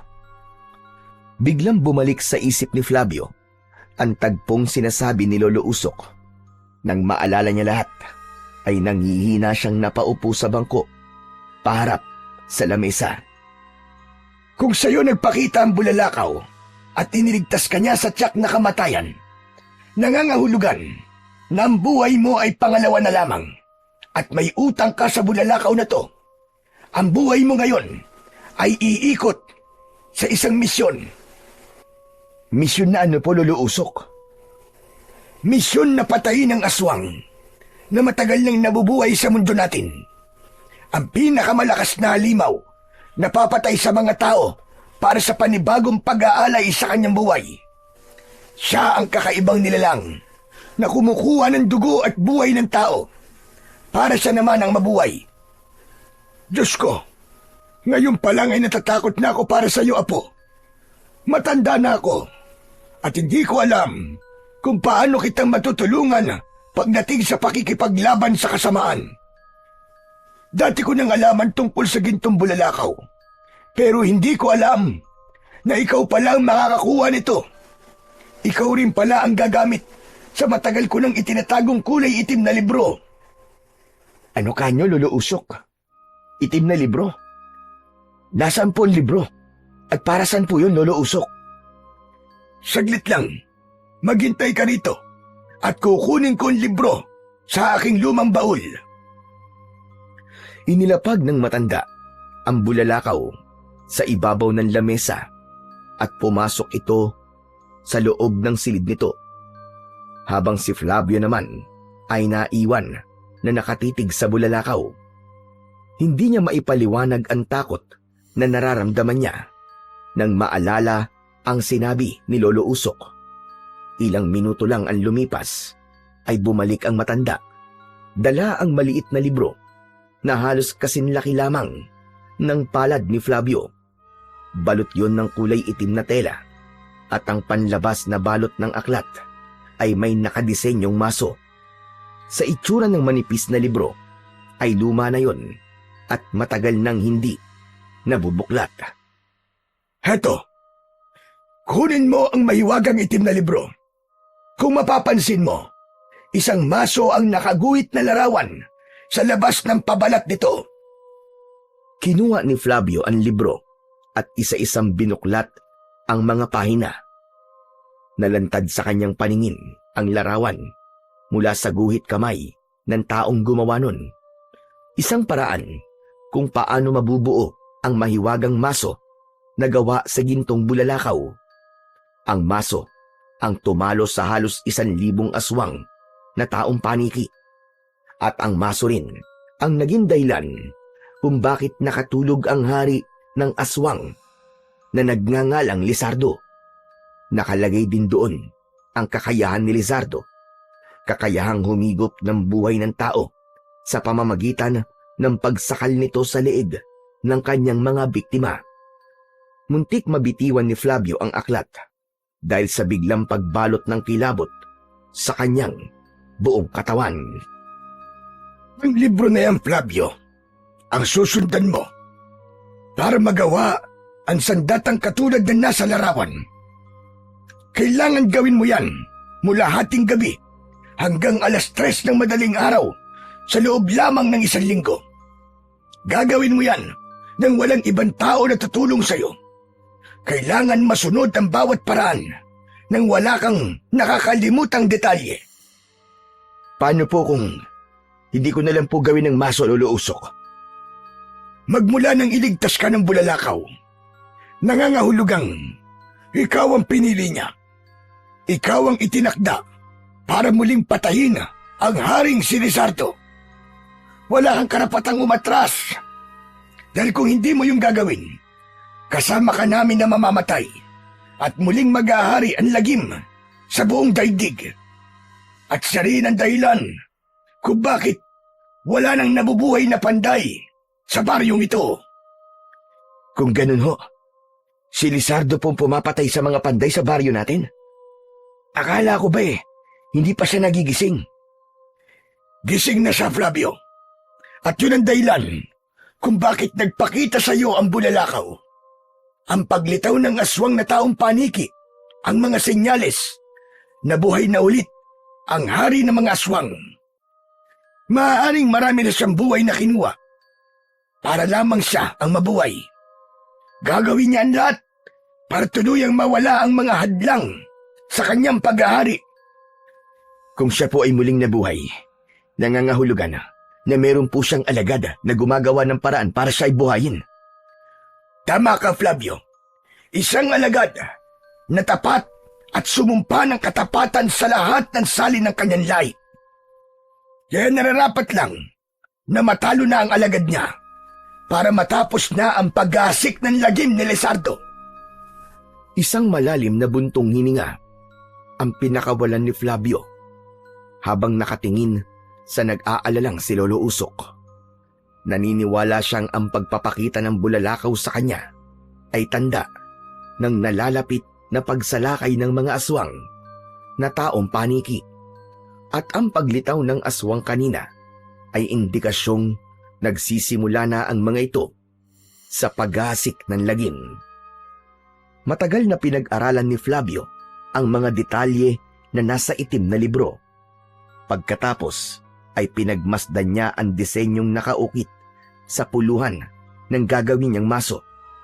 Halos kasinlaki lamang yun ng martilyo. Pabilog ang maso na merong nagliliyab na kulay. Ayon yun sa larawan na nakaguhit sa papel. Nalaman niya na pag-aari yun ng ninuno ni Lolo Usok na nagamit na sa pakikipaglaban sa mga aswang at kay Lizardo. Pagkatapos nilang mag-usap ng matanda, ay nagpahinga na siya sa loob ng kanyang silid. Dala ng matinding pagod, ay agad siyang nakatulog. Kinabukasan, ay nagkita sila ng kaibigan niyang si Paeng at napag-usapan nila ang tungkol sa aswang na umatake sa kanila kagabi dahil meron daw na 2 lalaking magsasaka ang natagpuan na malapit sa lugar kung saan sila inatake ng aswang. Wala ng buhay at natutuyo na raw ang katawan na parabang sinipsip ang dugo ng mga yon. Natatakot na ako, tol. Paano kaya nangyari yun? 2 biktima kagad ang pinatay niya? Grabe, ubos talaga ang dugo. Pero hindi sila kagaya na nangyari sa ibang mga biktima. Dugo lang ang sinipsip ng aswang sa katawan ng 2 kaawa-awang magsasaka. Bukod pa ron, para silang kahoy na bakas sa mukha matinding takot sa nilalang na pumatay sa kanila. Malapit yun doon sa kuweba na kinatatakutan natin. Naiisip mo ba naiisip ko, Flavio? Oo, Paeng. Naiisip ko kung nung tumatakbo sa isip mo. Teka, sinasabi mo rin bang nasa kuweba ang aswang na taong paniki na pumapatay sa mga biktima? Posible talaga, Flavio. Isipin mo, hindi ba't sa kuweba nakatira mga paniki? O, kahit mga taong paniki sila, may kilos pa rin sila na parang sa paniki, di ba? At kaya, pinapatay nila ang mga panday dahil naiingayan sila sa tunog ng mga nag-uumpugan na metal. Ano sa tingin mo, Flavio? May punto ka, Paeng. Kaya kailangan nating mag-ingat. O siya, sige, kailangan ko munang umuwi sa bahay. Nag-aalala na rin ako, baka mapagalitan na naman ako ni Tatay Roberto. O sige, aalis na muna ako, tol. Wala naman tayong lakad ngayon, di ba? Sige, mag-iingat ka, Paeng. Baka hindi na muna tayo gumala ngayon. Napagalitan na rin ako ni Lolo Usok dahil sa mga nangyari sa ating kagabi. Tango na lamang ang itinugon ni Paeng sa sinasabi ng kaibigan niyang si Flavio. Walang kaalam-alam si Paeng na plano ni Flavio na hindi na muna magpakita sa kaibigan para maisagawa niya ang kanyang mga binabalak. Magpapanday siya ng maso na tatalo sa mga aswang na taong paniki. Kaya naman, nahabol na lamang ng tanaw ni Flavio ang kanyang kaibigan bago niya ipinagpatuloy ang kanyang ginagawa. Pagsapit nga ng 12:00 ng gabi ay sinimulan na ni Flavio ang kanyang pagpanday. Lahat ay nakahanda at sinuri ang bawat detalye. Hindi niya kasama si Lolo Usok. Sinunod niya ang sinabi nitong kailangan niyang gumawa ng sandata na siya lang mag-isa. Tumagal ng halos 5 araw ang pagpapanday ni Flavio dahil pinaghusayan niya ng gusto ang kanyang ginagawa. Isang gabi, para sa huling detalye ng maso, ay natapos ni Flavio ang pagpapanday. Iniangat niya ang sandata sa ere at kumislap yun sa liwanag ng kanyang gasera. Mula sa kanyang mga kamay ay butil-butil din ang pawis na lumalabas sa kanyang noo. Nabitiwan ni Flavio ang maso. Nang maramdaman niya ang kakaibang lakas ng enerhiyang gumapang sa kanyang braso hanggang sa kanyang buong katawan, bumagsak yun sa lupa at lumikha ng kakaibang ingay na masakit sa kanyang tenga. Anong nangyayari? Bakit napaso ako sa baso? Sinubukan ulit damputin ni Flavio ang maso sa lupa. Nang mahawakan niya yun, ay para siyang nakakita ng kulay pulang liwanag na kasing kulay ng bulalakaw mula sa sandata. Ang kaninang nakakapaso na pakiramdam sa hawakan ng maso ay napalitan ng malamig na hawakan. Iwinasiwas niya sa ere ang kanyang maso. Nagulat siya sa nililikhang tunog ng maso na nagpalipad sa natutulog na mga ibon mula sa sanga ng mga puno. Kasunod ng pag-alingaw-ngaw ng pamilyar na huni ng aswang na taong paniki. Napalabas siya ng kanyang pandayan at tinignan ang ingay sa paligid. Hindi niya akalain na ang pagaspas ng pakpak sa impapawid ay galing sa pakpak ng mga aswang na taong paniki. 5 halimaw ang bumaba sa lupa habang nakangising nakatingin sa kanya. Wala siyang suot na damit pang itaas, kaya nalantad sa mga ito ang malaki niyang katawan. Mga anak kayo ng Teteng. Ngayon masusubukan ko ang lakas ng kapangyarihan ng bago kong gawa na maso. Ang malas niyo naman. Huling gabi niyo na to. Malakas na pag-angil ang ginawa ng mga nilalang sa sinabi ni Flavio. Hindi nagdalawang isip ang 5 aswang na taong paniki at kagad na sumugod sa kanyang kinaroroonan ang mga ito. Parang merong bumulong sa tenga ni Flavio. Inutusan siya ng kanyang isip na ipalo niya ang maso sa lupa. Kaya saktong pagbulusok ng lipad ng mga aswang ay ipinalo niya ng ubod lakas ang maso sa lupa. Lumikha yun ng nakakabinging ingay. Bumagsak ang mga aswang sa lupa habang hawak ang sariling mga tenga. Nagkikikisay ang katawan habang bumubula ang bibig ng mga ito na parabang nalalason. Inulit ni Flavio ang pagpalo sa lupa at nagulat siya sa nangyari sa mga nilalang na nakahiga sa lupa. Sumabog ang ulo ng mga ito na parabang hindi kinaya ang ingay na nililika ng maso. Nanlalaki ang mga mata ni Flavio sa nangyari sa mga aswang, pati na ang paglagablab ng kanyang sandata. Yumanig ng bahagya ang paligid. Hindi ko akalain na yung palang epekto ng maso sa mga aswang. Tama ang nakatala sa libro. Ngayon lang ako nakakita ng ganitong klaseng sandata. Pinagmasdan ulit ni Flavio ang mga aswang na wala ng ulo habang nakahandusay sa lupa. Nilapitan niya ang mga ito habang nakadipa ang mga pakpak. Sa kanya pinalo ulit ng maso sa katawan. Lumiyab ang katawan ng mga aswang hanggang sa maging abo ito na parabang nalusaw na papel. Pagkatapos na maubos ang katawan ng mga kalaban, masiglang nilisan ni Flavio ang lugar na yon at umuwi sa kanilang bahay. Pagkalipas ng ilang minutong paglalakad, ay narating niya ang kanilang kubo. Pumasok siya sa loob at nakita niyang naghihintay sa kanya si Lolo Usok. Agad namang ikinuwento ni Flavio sa matanda ang nangyaring sagupa nila ng mga aswang kanina. Kung ganon, nararamdaman na nila ang presensya ng maso na nabuo mo, Apo. Nagulat nga po ako sa epekto ng maso sa katawan nila, Lolo Usok. Simula pa lang yan ang laban, Apo. Kaya't mag-iingat ka. Marami na ang susubok na patayin ka para maagaw sa'yo ang makapangyarihang maso na yan. Pagtapos nilang mag-usap ni Lolo Usok, ay nagpaalam na siya para magpahinga. Ilang araw din siyang walang maayos na tulog dahil sa kanyang pagpapanday sa maso. Ngunit hindi naman siya dinalaw ng antok. Nanatili siyang nakatingin sa bubong ng kanyang silid habang ang kanyang diwa ay nananatiling gising.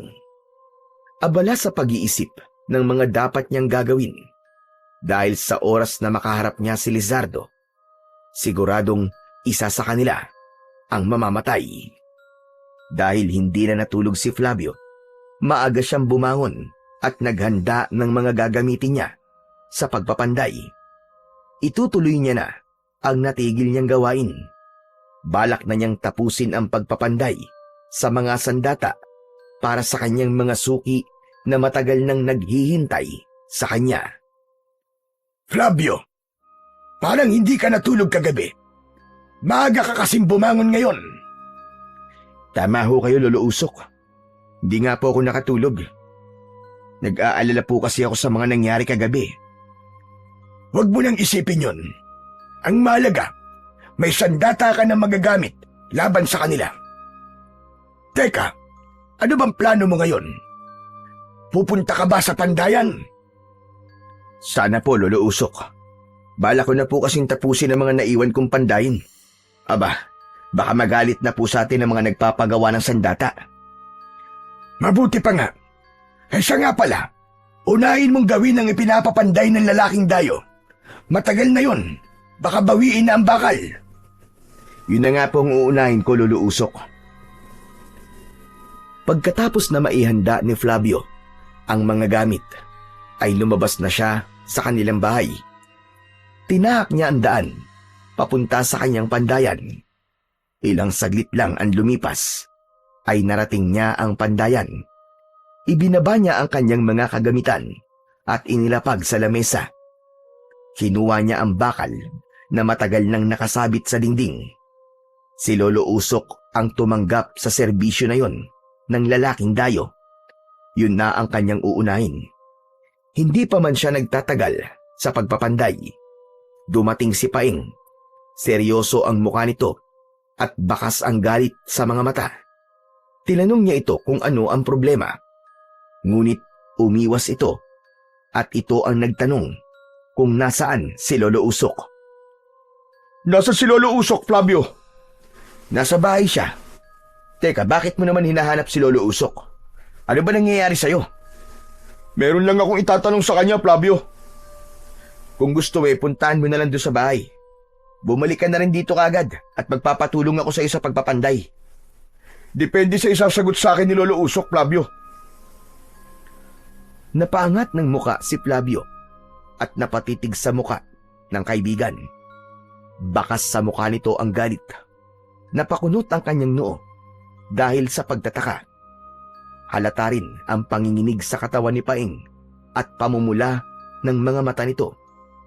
Hindi maipaliwanag ni Flavio kung bakit bigla siyang kinabahan sa anyo na yon ni Paing.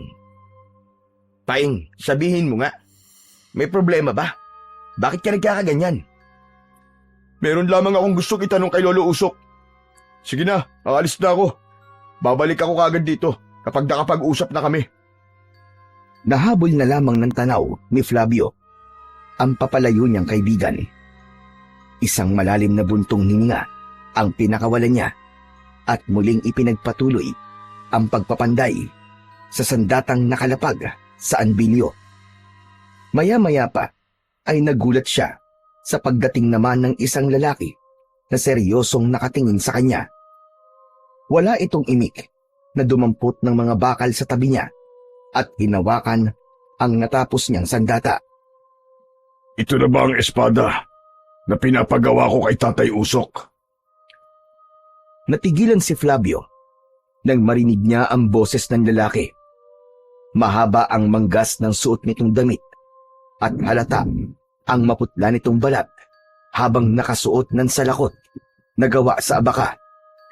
Hindi ito tumitingin sa kanya, ngunit abala sa pagdampot ng mga sandata sa lamesa. Kaya naman, hindi na nakatiis si Flavio na hindi magtanong sa lalaki. Ano hong kailangan niyo sa mga sandata ko? Ikaw po ba ang kausap ni Lolo Usok na nagpapapanday ng espada? Oo, ako nga yun. Ilang beses na ako nagpabalik-balik dito, pero palagi kang wala at hindi kita natsitsyempuan. Mawalang galang na ho. Sino ho ba kayo? Ako si Ardo. Kukunin ko na ang sandatang pinapagawa ko. Matagal na yun. Naiinip na ako sa paghihintay. Isa pa, gagamitin ko na yon sa paligsahan na gaganapin sa piyestahan. Gusto ko kasing malaman kung hindi pa ako kinakalawang pagdating sa pakikipaglaban gamit ang espada. Tila nagpantig ang tenga ni Flavio at bumundol ng kaba sa kanyang dibdib. Alam niya na wala ng piyestahang magaganap, kaya nasisigurado niyang ang piyesta na tinutukoy ng lalaki ay hindi sa kanilang baryo. Kaya para makasigurado, ay muli siyang nagtanong sa lalaki, sabay sulyap sa maso na nasa ilalim ng kanyang lamesa. Mang Ardo, saan po bang piyesta gaganapin ang sinasabi niyong paligsahan na paggamit ng espada? Para naman po makapanood din ako. Sa San Vicente, magpapakitang gilas ako sa babaeng pinakamamahal ko, si Teresa. Mas lalong kinabahan si Flavio. Malinaw na sa kanya ang lahat na ang lalaking kaharap niya ay hindi isang ordinaryong tao. Kasama sa pagkakaroon niya ng kakaibang sandata, ang biglang pagtalas ng kanyang pakiramdam. Napako ang kanyang paningin sa hawak na espada ng lalaki.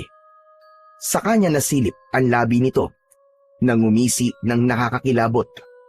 Nagtataka lamang siya kung paano ito nakakatagal sa sikat ng araw, kung isa itong nilalang ng dilim. Hindi nagpahalata si Flavio.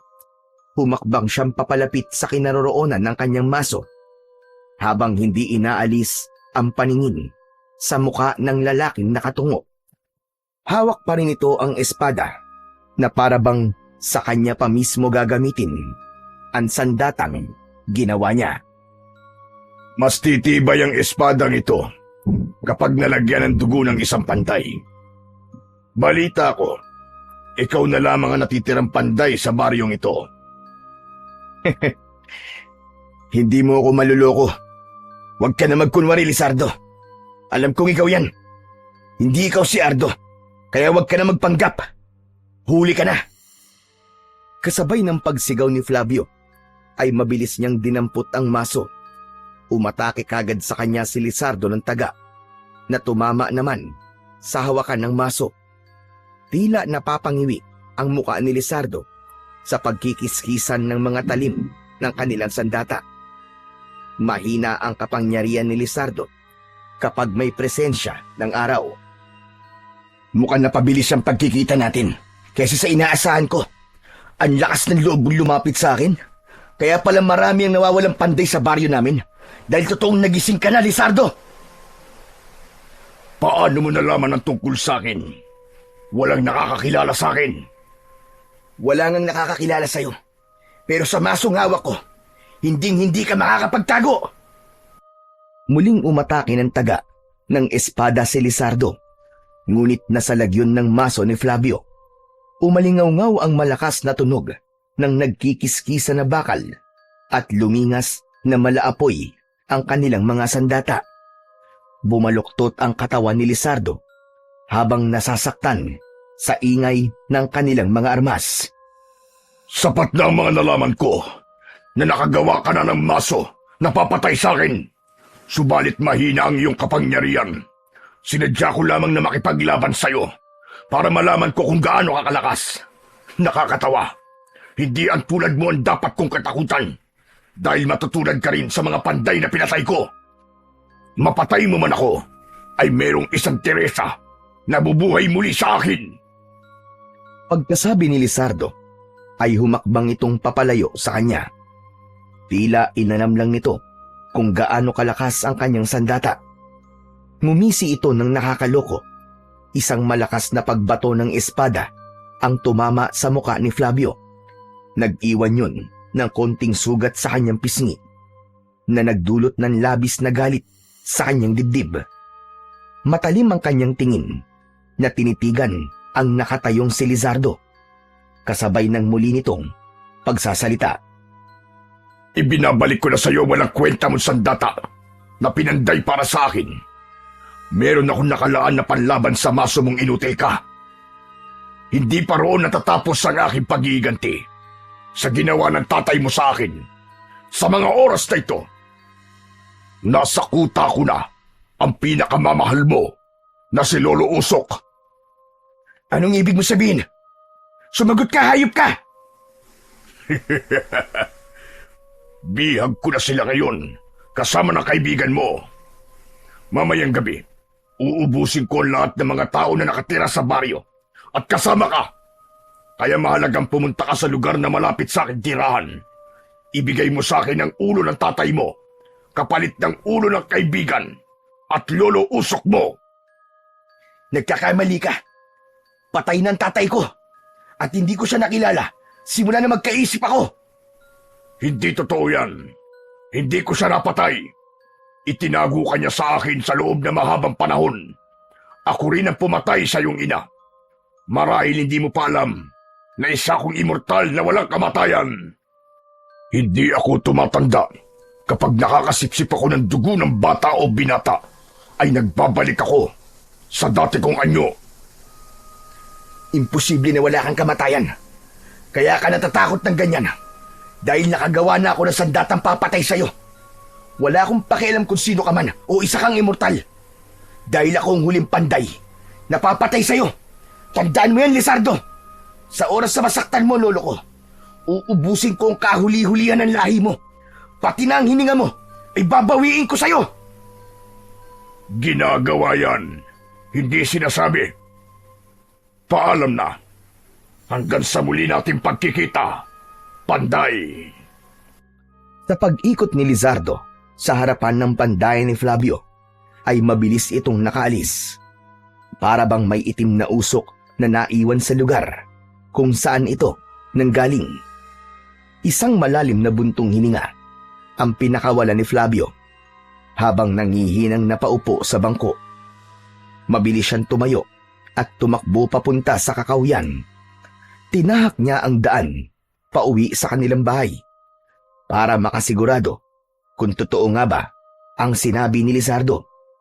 Pagkarating niya sa kanyang tirahan, tumambad sa kanyang paningin ang mga nagkalat na gamit sa lupa.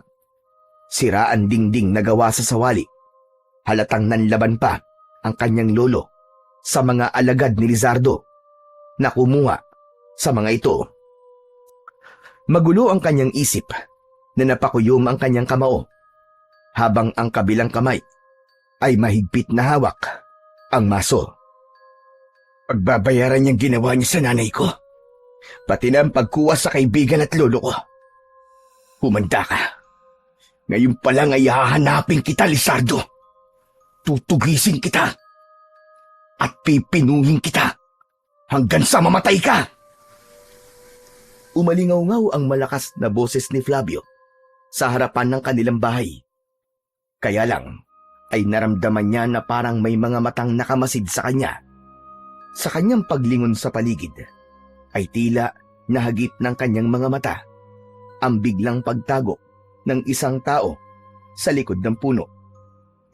Pero nang lapitan niya yon upang tignan, ay biglang nawala ang anino na nakita niya kanina at nasundan na lamang niya kung saan nagpunta ang taong nakita niya. Hindi na siya nagdalawang isip. Mabilis siyang tumakbo papunta sa kakawyan at tinahak ang daan papunta sa kinaroroonan ng kuweba. Galit na galit si Flavio nang tahakin niya ang daan papunta sa tagpuan nila ni Lizardo. Ngunit bigla siyang hinarangan ng mga lalaking merong mga dala na espada. Gulat na gulat siya dahil lahat ng mga lalaking nakaharang sa kanyang daan ay may hawak na espada. Yun ang mga espadang nawala sa kanilang pandayan. Kung ganun, kayo pala ang magnanakaw ng aking mga espada. Balak niyo pang igisa ako sa sarili kong mantika, ha? Lintik lang ang walang ganti. Sa pagkuha niyo sa lolo ko at sa kaibigan ko, magbabayad kayong lahat. Ito na magiging katapusan ninyo. Isang malakas na pagpalo ng maso ang ginawa ni Flavio. Tumama yon sa katawan ng lahat ng mga lalaking sumugod sa kanyang kinaroroonan. Isang mabilis na pag-ikot sa ere ang ginawa niya at paikot na ipinalo sa katawan ng mga ito ang maso. Halos magkakasabay na bumagsak ang mga kalaban sa lupa habang namimilipit sa labis na sakit. Hindi pa nasiyahan si Flavio. Pinaghahampas niya ng maso ang mga nakahigang lalaki at pinatay niya sa pamamagitan ng pagpukpok sa ulo ng mga ito. Tumalsik at dumikit sa kanyang muka ang dugo ng mga alagad ni Lizardo. Hanggang sa nasunog ang katawan ng mga ito. Mahihina ang mga aswang kapag may presensya pa ng araw sa paligid. Ngunit taglay pa rin nila ang hawa at dugo ng pagkaaswang. Nang maubos ang kanyang mga kalaban, ay tinahak na niya ang daan papunta sa kagubatan. Ilang beses na sinubukan ng mga alagad ni Lizardo na pigilan siyang makarating sa kinaroroonan ng kuweba. At sa hindi inaasahang pangyayari, ay hindi niya napansin ang pagbagsak ng malaking puno sa kanyang katawan. Tumama yun sa kanyang balikat. Naramdaman niya ang pag-agos ng mainit na likido mula sa sugat niya sa balikat. Agad na nagdilim ang kanyang paningin at ang huli niyang narinig ay ang paghalakhak ng tawa ng boses ni Teresa. Hindi niya akalain na si Teresa pala ang babaeng bumuhay sa natutulog na si Lizardo. Nagising ang natutulog na diwa ni Flavio sa malakas na pagsigaw ni Lolo Usok habang ginigising siya nito gamit ang paa. Flavio! Flavio, gumising ka! Gumising ka, apo! Imulat mo ang mga mata mo! Lumaban ka! Iniiling-iling ni Flavio ang kanyang ulo para mawala ang nararamdaman niyang hilo. Nang magmulat siya ng mga mata, ay tumambad sa kanyang paningin ang nakagapos na matanda at ang kaibigan niyang si Paeng. Nasa loob sila ng malaking kuweba na maraming aswang na taong paniki ang nakabitin sa kisame ng kuweba. Lahat ay nagbabantay sa kanila sa harap ng nagliliyab na apoy. Napansin ni Flavio na nasa gitna ng nagbabagang apoy ang kanyang maso. Tila gustong tunawin ni Lizardo ang kanyang sandata. Nakita niyang nakatayo si Teresa. Maitim ang palibot ng mga mata nito na parabang wala na sa sarili. Habang si Lizardo naman ay nakaupo sa batong upuan at hawak ang isang baso na may laman na sariwan dugo. Nagpumiglas siya sa pagkakagapos ng tali sa kanyang mga kamay. Ngunit nanghihina na ang kanyang katawan dahil sa sugat mula sa kanyang balikat. Ang ganda naman pagmasdan ng mga biyag ko. Sa wakas, makakaganti na rin ako sa ginawa ng tatay mo sa akin. Isa ka palang mahina at walang silbing nilalang. Kapag hindi hawak ang iyong maso, hindi ako makapaniwala na isang binatang mahina ang sinasabing tatalo raw sa akin. Pakawalan mo ko rito, hayop ka! Hindi ko hahayaan na magtagumpay ka sa mga binabalak mo. At hindi ako mahina, gaya na sinasabi mo. Kaya wala akong panahon para makipag-usap sa'yo. Pakawalan mo ko rito nang makita mong hinahanap mo! Nakangising tumayo si Lizardo. Pagkatapos ay lumapit kay Flavio. Hinawakan nito ng mahigpit ang kanyang leeg. Saka parang hinihigop ang kanyang lakas nang maglapit ang kanilang muka. Nagulat si Flavio sa paglapit ni Teresa. Hinila nito ang kamay ni Lizardo at sinabi na wala raw sa kanilang usapan na sasaktan si Flavio. Nagalit si Lizardo. Si Teresa ang sinakal nito sa leeg. Pagmasdan mo, Panday, kung paano kung papatayin ang babaeng ito. At pagkatapos ay kakainin ko mismo sa harapan mo ang matandang pinakamamahal mo. Pakawalan mo ko rito, hayop ka! At huwag ka naman damay ng ibang tao! Ako kailangan mo, di ba? Kaya ako labanan mo! Pakawalan mo ako! Buhay ng matanda ang kapalit dahil hindi mo dinala ang ulo ng tatay mong si Elias. Alam mo bang buhay pa siya at lihim lamang na nagbabantay sa inyo? Dahil ang buong akala niya ay hindi ko matutunto ng anak niya sa oras na muli akong magising. Kaya lang, talagang nasa dugo na ninyo ang pagiging pantay. Kaya nahanap kita nang walang kahirap-hirap. Anong ibig mo sabihin? Sinadya ng tatay mo na layuan ka para hindi kita mahanap. Kaya lang, nabigo siya dahil nakita rin kita. Kasabay ng malakas na pagtawa ni Lizardo ang pagbabagong anyo nito. Lumaki ang katawan at dumi pa ang braso na tinubuan ng lamad sa balat at naging pakpak. Humaba ang pangil nito sa bibig at umalingasaw ang mabaho nitong amoy. Nagbago ng tuluyan ang anyo nito. Isang mabangis at nakakatakot na anyo ng isang aswang na taong paniki. Habang ansakal pa rin ito ay si Teresa na unti-unti nang natutuyo ang katawan. Wala nang nagawa si Flavio nang bumagsak sa sahig ng kuweba ang wala ng buhay na si Teresa. Hayop ka! Napakademonyo mo!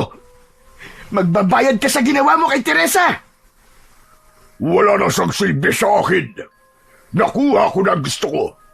Gusto mo bang ipakita ko sa inyo kung gaano ako kasama? Hindi na kailangan. Alam ko na kung gaano ka kasama. Dahil isa kang halimaw! Nanlaki ang mga mata ni Flavio nang sa pagharap ni Lizardo, dinampot nito ang katawan ni Teresa. Mula sa kanilang harapan ay kinain nito ang lamang loob ng dalaga.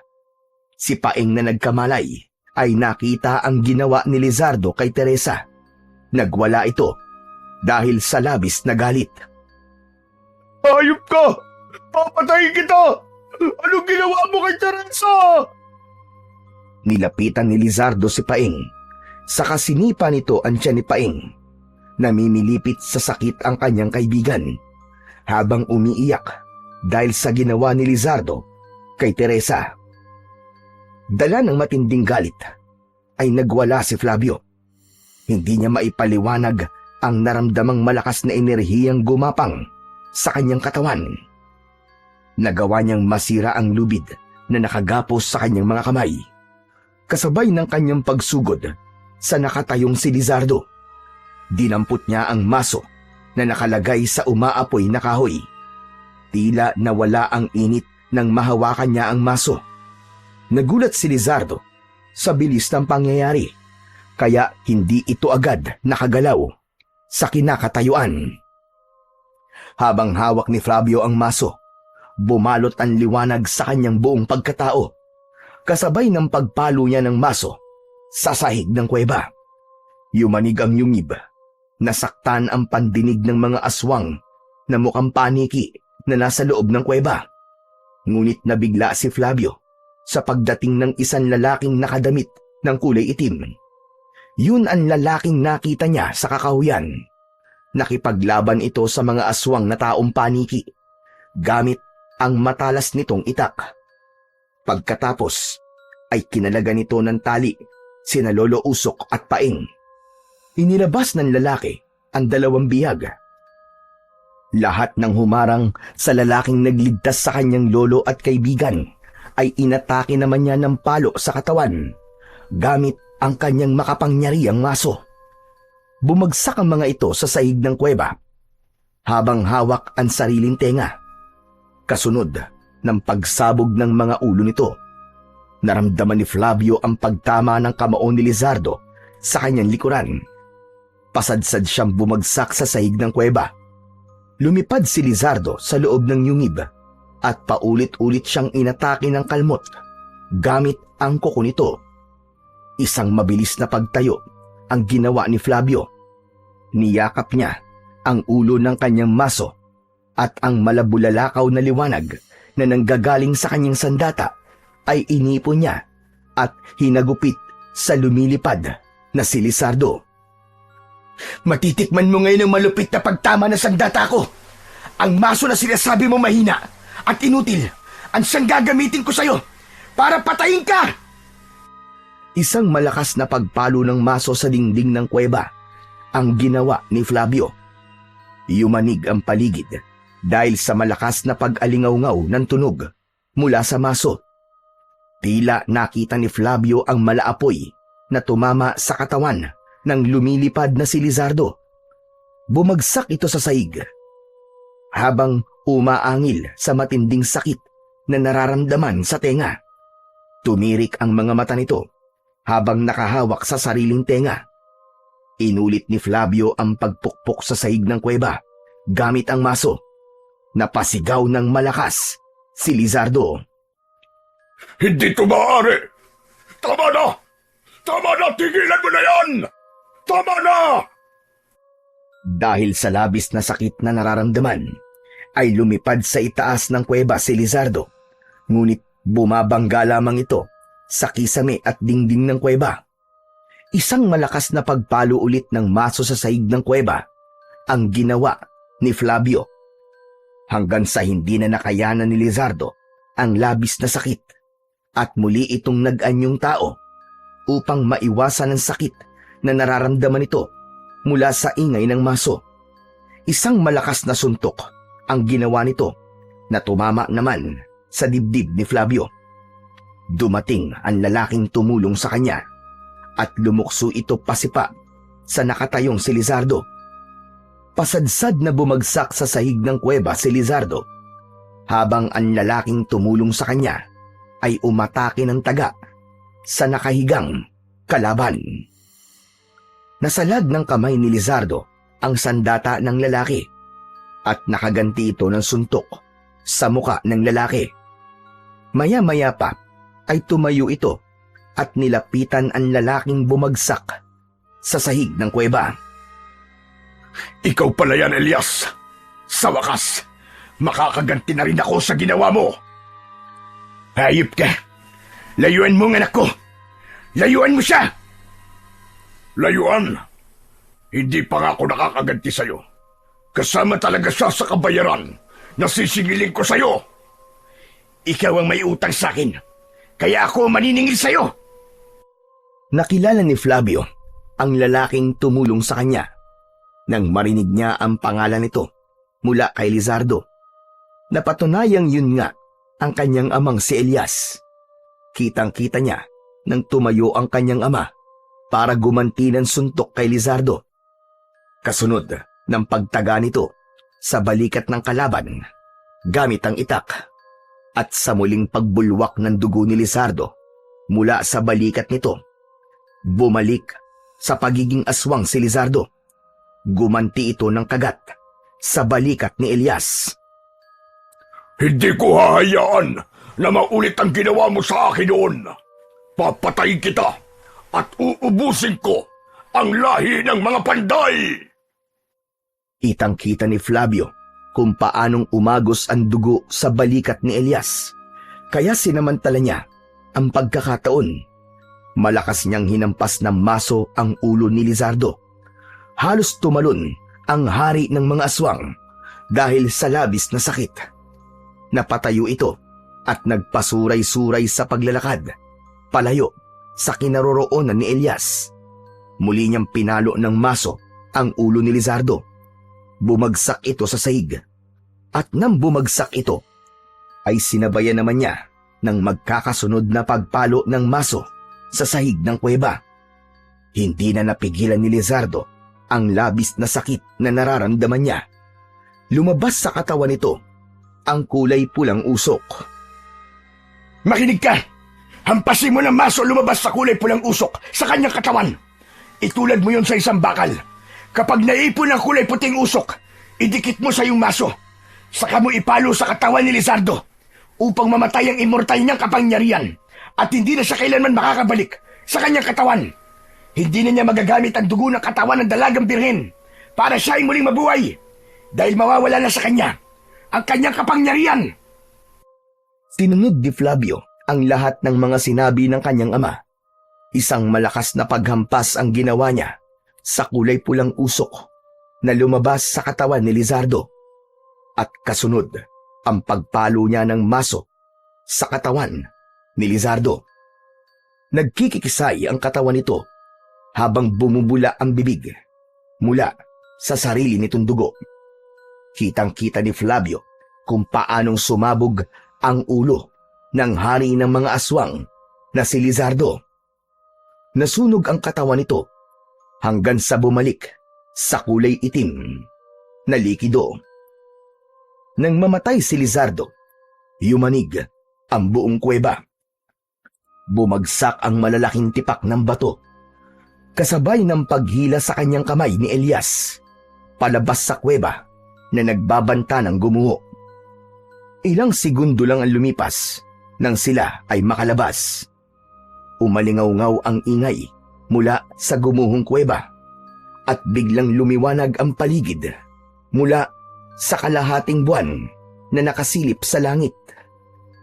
Nagkagulo ang mga ibon, pati na ang mga hayop na nabulabog mula sa malakas na pagbagsak ng kuweba. Sa wakas, wala na si Lizardo na muling mabubuhay at bubuhay ng kanyang alagad. Nasira mo na ang katawan ng hari ng aswang na taong paniki. Mahusay ang ginawa mo, anak. Tumayo si Elias at inilahad ng kamay para alalayang tumayo si Flavio. Pero hindi niya tinanggap ang kamay ng kanyang ama. Normal lang naman na magalit siya dahil ilang taon niyang hindi ito nakita. Pakiramdam niya ay pinabayaan siya nito. Bakit ngayon lang po kayo nagpakita sa akin? Yun ay dahil iniisip ko ang kaligtasan mo, anak. Iniwan kita kay Tatay Usok. Meron naman nag-alaga sa iyo, hindi ba? Ibang pagmamahal ni Lolo at ibang pagmamahal ng isang ama. Grabe kayo. Ang buong akala ko, patay ka na magmula na makipaghiwalay sa iyo si nanay. Yung pala, matagal na pong patay si nanay at inilihim niyo sa akin ang buong katotohanan. Dahil yun ang naisip namin paraan ni Lucana para iligtas kayo ng kakambal mo. Sa narinig na yun, mas lalong lumaglag ang panga ni Flavio. Hindi siya makapaniwala na meron pala siyang kakambal. Ano sabi niyo? Kakambal? Teka, anong ibig niyo sabihin? Nang gabing sumalakay ang mga aswang na taong paniki para ako'y patayin. Nagtag-isa kami ng anak ni Lucana. Sa kasamaang palad, ikaw lang ang nakaligtas. Nadala kita kay Tatay Usok at nilayuan kita para sa iyong sariling kaligtasan. Hinanap ko si Lucana na nanay mo at nalaman ko na pinatay na siya ni Lizardo. Hindi ko na nahanap ang kapatid mo magmula noon. Matagal ko siyang hinanap. At yun ang dahilan kung bakit hindi mo na kita binalikan. Narinig nilang dalawa ang yabag ng mga paa ni Paeng at Lolo Usok papalapit sa kanilang kinaroroonan hanggang sa biglang nagsalita na ang matanda na si Lolo Usok. Matagal ko nang natagpuan ang kakambal ni Flavio Elias. Ginawa ko ang nararapat para sa kanilang kaligtasan. Subalit ang pagiging magkapatid nila ay hindi kayang hadlangan ng panahon. Kahit hindi nila kilala ang isa't isa. Husa silang pinagtagpo. Pero kanina lang, nalaman ni Paeng ang buong katotohanan. Habang nag-uusap kami, sinalakay kami ng alagad ni Lizardo. Lolo Usok, sadali lang. Ano pong ibig niyo sabihin? Patawarin mo ko, Flavio. Hindi ko alam kung paano ko ipagtatapat sa iyo ang buong katotohanan. Na si Paeng, ang nawawala mong kakambal. Nakuha siya ni Father Roberto. Itinago siya nito ayon sa kahilingan ng iyong ina. Alam din ni Roberto na ikaw ang kakambal ni Paeng at ako ang lolo niyo. Kaya ganun na lamang ang pag-aalala ko sa tuwing nalalaman kong magkasama kayong dalawa. Hindi ko akalain na maaamoy pa rin ni Lizardo ang pagiging dugo niyong panday. Kaya po ba, likas din kay Paeng ang pagkahilig sa pagpapanday? Dahil sa kapatid ko siya? Naluluwang napasulyap si Flavio sa kinaroroonan ng nakatayong si Paeng. Hirap itong makapagsalita dahil sa nabugbog nitong katawan mula sa pakikipaglaban kanina. Nilapitan niya ito at mahigpit na niyakap. Isang malakas na paghagulgol ng iyak ang narinig na tugon ni Flavio mula sa kanyang kapatid.